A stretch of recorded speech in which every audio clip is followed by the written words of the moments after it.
En julio de 2016, uno de los ex presos de Guantánamo salió de Uruguay por la frontera del Chuy y llegó hasta Venezuela sin pasar por los controles migratorios. Pero esto no es una excepción. Los 800 kilómetros de frontera que separan a Uruguay de Brasil son un verdadero colador. Pasar mercaderías, armas, drogas y hasta personas es tan fácil como tomarse un taxi. Estamos en Rivera, ya prácticamente Libramento, a punto de cruzar la frontera. Ahora lo que vamos a hacer es intentar llegar a un punto donde, en teoría, la policía de Brasil debería detenernos e impedir que ingresemos sin haber hecho el trámite migratorio que corresponde para este tipo de casos. ¿Hasta dónde nos puede llevar esta ruta? Esta ruta está a Porto Alegre, nos lleva. Porto Alegre. Después tenés varias otras rutas que salen para todos los lados de Brasil, del Río Grande del Sur. Sí, mucha gente que viene de Montevideo, de todos los lados del Uruguay, suben un taxi y te dice llévame a Don Pedrito, a Valle, y uno cruza la frontera acá y lleva y no hay problema ninguno. ¿Y Don Pedrito cuántos kilómetros está de la ciudad de Rivera? 110 kilómetros y Valle son 160 kilómetros. Estamos hablando de 110, 160 kilómetros, sí, totalmente adentro de Brasil. Adentro de Brasil. ¿Todo eso sin hacer migraciones? Todo sin hacer migración. Te podés ir hasta el Marañón, si tenés suerte que no te paren, o si no tenés un accidente. Si pasa algo, si te piden documentos, o si justo están parando, vas a tener problemas. ¿Es fácil cruzar la frontera sin hacer controles migratorios? Basta no pasar por migración para no hacer la documentación correspondiente. Entonces, el simple hecho de cruzar la calle, yo ya estoy saliendo del país, ¿no? Por eso digo, estando de la forma que está conformada Rivera, Libramento, es sencillo, ¿no? ¿Y no hay controles en la ruta que uno lo paren y le digan a ver, hizo el documento de migración? No, eso no existe. Es muy difícil que te ataquen. Después que cruzás este puesto que vamos a llegar ahora acá, es muy difícil que te ataquen. Si vos pasás este puesto acá y no te atacaron, para adelante, nadie más te ataque, es muy difícil. Cuando decimos atacar, que quede claro que es pararte para pedirte alguna documentación. Allí está parando uno allí de la policía. Viste que está toda la gente ahí, están los autos, pero que te ataquen es muy difícil. Claro, pero digamos, del lado donde están pasando los autos no hay nadie. Nadie. Ahora acá para adelante vos viajás tranquilo que nadie más te va a atacar. ¿Así de fácil es cruzar la frontera? Así de fácil. ¿Y hay personas que, por ejemplo, pasen con niños? Sí. ¿Con niños también? Así como cruzamos nosotros ahora, podría haber pasado uno con un niño, te vas nomás y chao. Acá de vuelta, estamos entrando, pasando por el control fronterizo de Brasil. Ni siquiera hay un policía mirando hacia afuera. Y acá hay muchos lugares que vos podés evitar esa policía rodoviaria. Por ejemplo, para cruzar las aduanas. Esta frontera es seca, tiene muchos kilómetros de frontera que podés evitar varios lugares. Ese además era uno de los caminos más controlados, si se quiere, se lo puede comparar con otros. Que hay otro camino donde ni siquiera existe ese puesto fronterizo. Ni siquiera existe ese puesto. Bueno, llegamos, estamos de vuelta en la plaza internacional del lado uruguayo.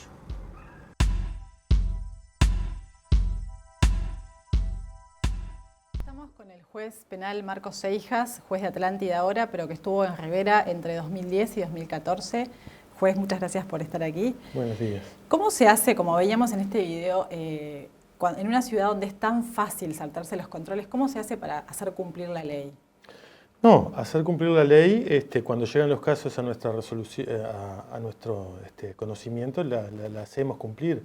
El tema es que los casos lleguen a conocimiento del juez. En el caso que estábamos viendo en el video es un caso de migración totalmente, y es cierto, es totalmente voluntario. La aduana para hacer el trámite migratorio en Rivera queda a 7 cuadras más o menos de la línea, y después hay que encontrar la Policía Federal del lado de Santana do Livramento también para hacer el ingreso a Brasil. Es totalmente voluntario y como decían, hay muchos kilómetros de frontera seca, pasan por lugares durante todo el trayecto de la frontera en lo que es el borde de todo el departamento de Rivera y límite con Brasil, que hay varios caminos por los que pueden pasar y de hecho pasan.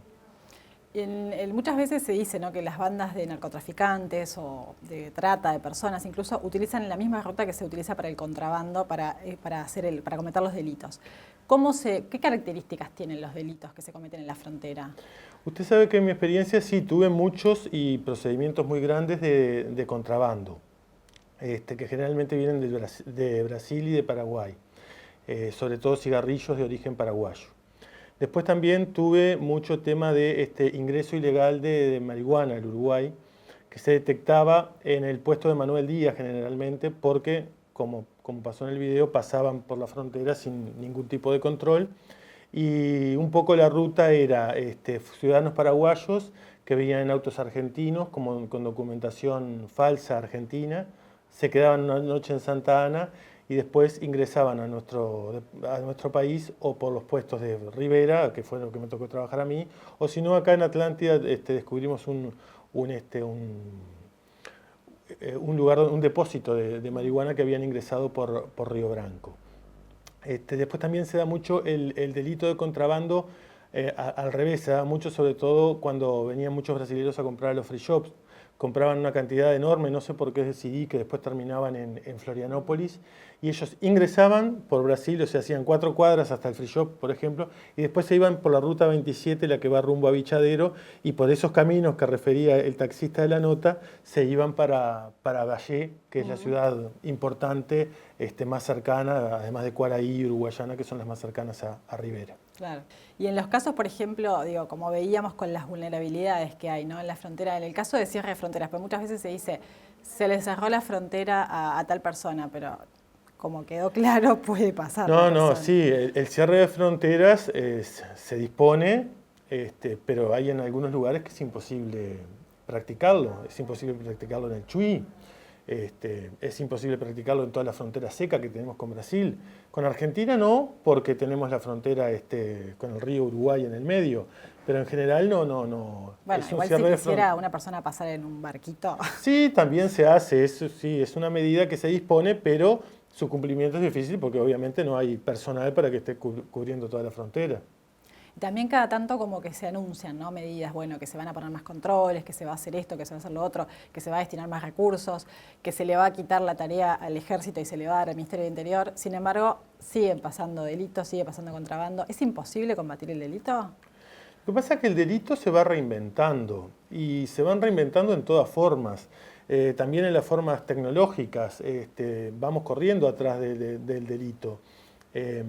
Hoy por hoy, por lo menos lo que veo yo en mi experiencia ahora en Atlántida, el tema de las escuchas telefónicas quedó medio un poco obsoleto por el tema de que tenemos el WhatsApp, tenemos las llamadas de WhatsApp, por teléfono de celular a celular ya no se dicen muchas cosas, entonces como que me consta que la policía se va avanzando también en los medios tecnológicos, pero que como que es una carrera, digo, la policía cuando va a combatir un delito hace su tarea de inteligencia, pero tenemos que pensar que las personas que cometen delitos, para planificarlo también hace su tarea de inteligencia, entonces son como dos fuerzas que están ahí en continuo choque. El delito ha existido siempre y va a seguir existiendo.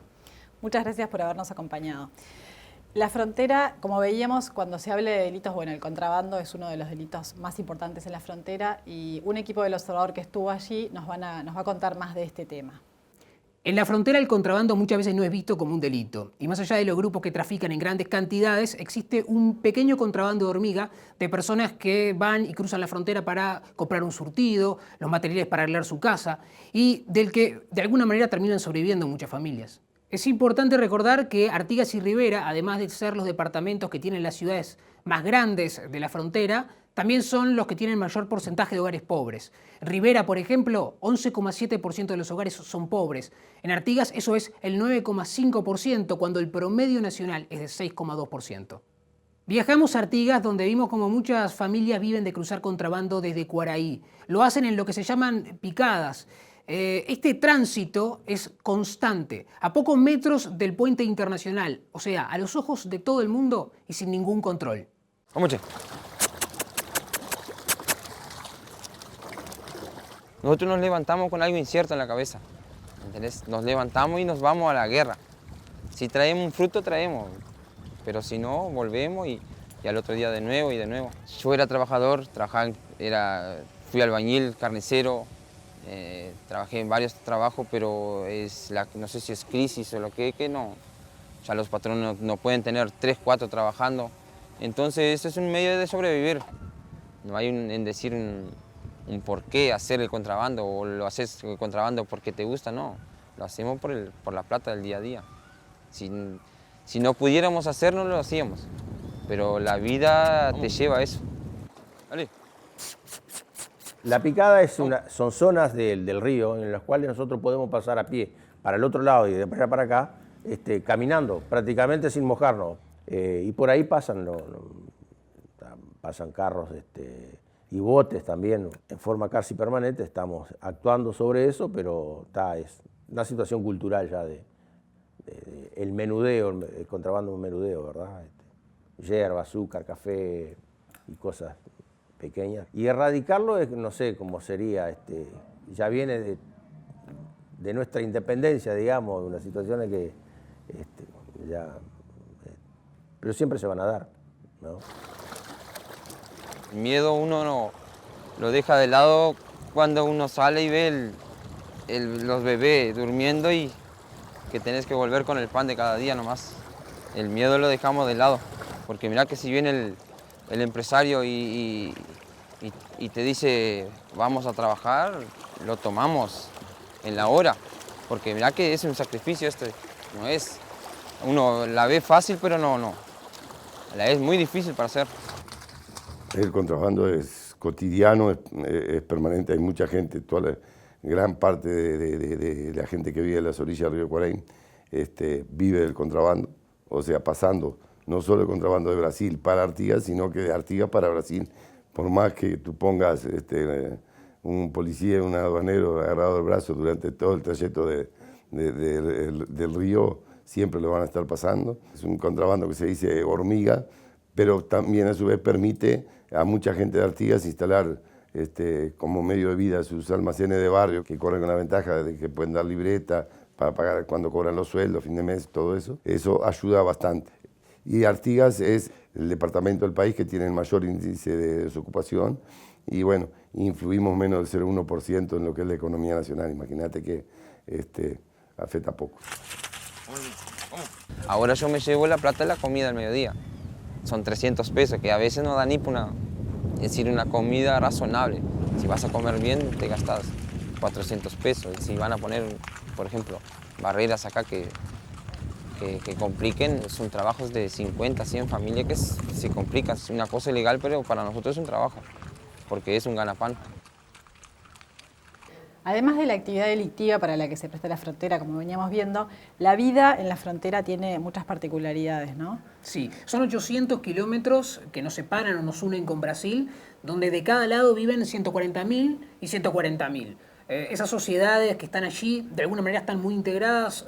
Es muy normal encontrar personas que tengan padre y madre, o padre uruguaya y madre brasileña, o al revés. Personas que tienen, por supuesto, lo que se llama la doble chapa, la doble nacionalidad. Situaciones de personas que de repente se educan de un lado u otro de la frontera. O sea, atienden en salud o... Exactamente, o sea, viven claro, más allá de esa línea. Y eso sobre todo en Rivera, que lo único que separa a dos países es una calle, se debe notar mucho más. Sí, efectivamente, en Rivera la situación es todavía mayor. Y allí justamente se da un caso muy particular, que es un asentamiento ubicado en el Cerro del Marco, que es un cerro que lleva ese nombre justamente por estar en el marco divisorio. Allí justamente las pequeñas casitas están construidas justamente sobre la línea que separa a Uruguay de Brasil. Así que es muy normal encontrar casas que tengan, por ejemplo, el living del lado uruguayo, la cocina y los dormitorios del lado brasileño. Bueno, entonces vamos a ver el video.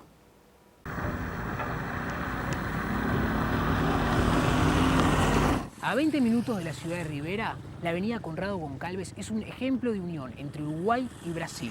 Este camino de tierra serpentea varias veces, pasando de un lado a otro de la frontera.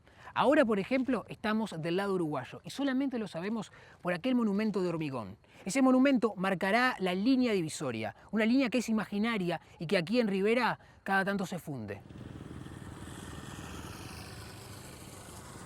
Me llamo Ricardo Núñez, soy de Rivera, doble chapa, con los documentos brasileños y uruguayos. Soy Marinela, mi apellido es Silva. La luz viene del Brasil y la agua viene del Uruguai. E teléfono uruguaio não tenho brasileiro. Meu nome é Geisibel Ramos Camilo da Silva. Nasci em Rivera, meus pais são brasileiros. Eu nasci lá porque minha mãe fez um parto particular com um médico uruguaio. Y na época lá era más en conta do que aquí en Brasil. Soy el tercero de 4 hijos, de padre brasileño, madre uruguaya. Para nosotros es algo absolutamente natural, forma parte de nuestra identidad fronteriza. Muchas veces cuando se habla de la gente de Rivera, se enfatiza en la V del verde, se enfatiza en las S que marcamos, pero evidentemente nuestra identidad es mucho más de cómo sonamos. El 75% de los niños aprenden el español cuando entran a la escuela. Su lengua madre es el portuñol. Es una cultura, por lo tanto, diferente y hay una integración real con todo lo que eso conlleve. Para un gobierno departamental también conlleva los problemas. Uno de los tantos problemas, la línea divisoria. Tenemos un asentamiento, un pequeño asentamiento irregular sobre la línea divisoria, en la falda del Cerro del Marco. Allí tenemos familias uruguayas y brasileñas que están indistintamente en territorio uruguayo y brasileño en forma irregular. Acá antes era 33 orientales, ahora es Wilson Lunate. Ahora, para los brasileños, es João Pessoa. No entiendo más nada. No sé si es Brasil o Uruguay. Esto acá hace años que están para nos sacar de acá. Por el cerro, que dice que está se desmoronando, que está se cayendo. El año pasado se cayó ya la punta. Aquí atrás, acá está ya se cayendo. Que tiran mucha suciedad ya de arriba para abajo. Por más que tú limpies, no. Y no vas a andar complicando con los vecinos, no. Es casa de pobre, ¿no?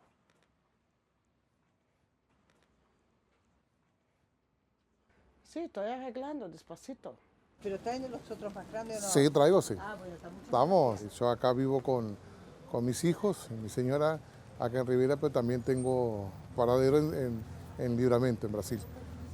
Porque para tener la libreta y los documentos brasileños tengo que tener dirección en Brasil. El fin de semana, Sarandí, la calle principal, se llena de gente brasileña porque ellos prácticamente no tienen centro. Nosotros compartimos nuestro centro con ellos y hasta hace unos años atrás compartíamos el carnaval juntos también con ellos.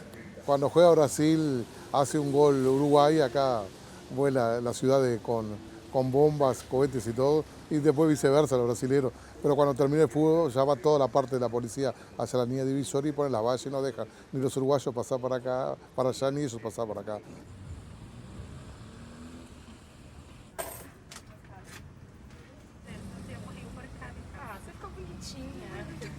Eu sempre vivi do lado brasileiro. Eu estudei no lado uruguaio até a 6ª série e aí depois eu troquei para o lado brasileiro.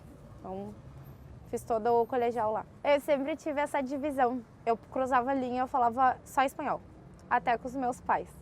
Eu falava só espanhol da fronteira para lá, da fronteira para cá só brasileiro. Rivera e Livramento, elas já são uma cidade só. Conta mais que a população de Rivera tem 80 mil habitantes e a de Livramento tem 80 mil habitantes.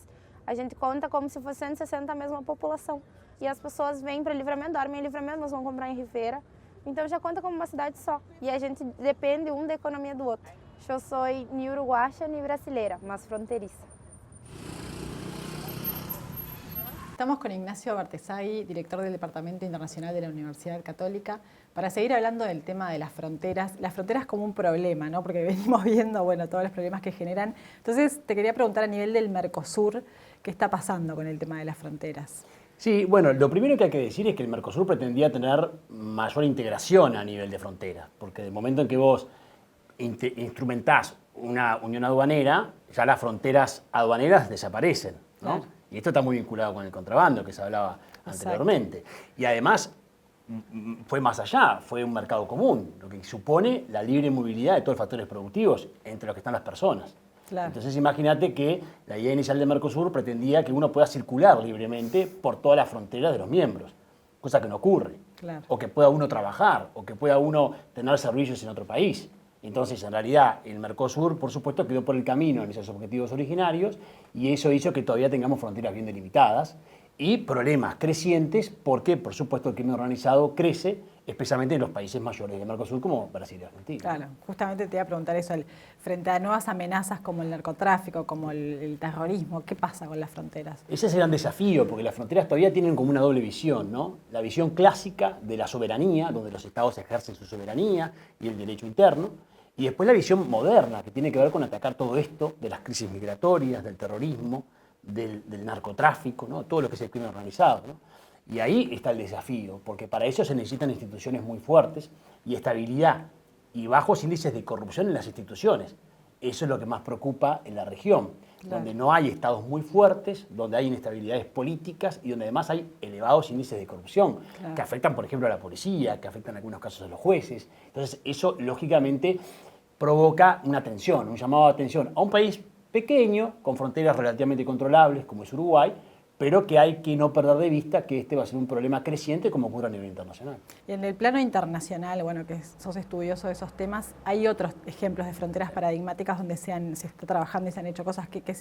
Poneme algunos ejemplos. Sí, hay ejemplos buenos y malos. El mejor es el de la Unión Europea, claramente. Desde que en su momento, en el año 51, se crea lo que se llamó el Tratado de París, donde Francia y Alemania deciden administrar conjuntamente los recursos de una zona, el carbón y el acero, y eso tiene que ver con dos zonas como Alsacia y Lorena, que se habían generado muchas guerras entre sí. Así se crean los cimientos de lo que es la Unión Europea de hoy. Claro. ¿Qué pasó? Se liberaron todas las fronteras, se llegó a circular libremente. Uno pasa de Francia a España durmiendo en el tren y no se da cuenta. Eso es la máxima integración de un ejemplo positivo de fronteras.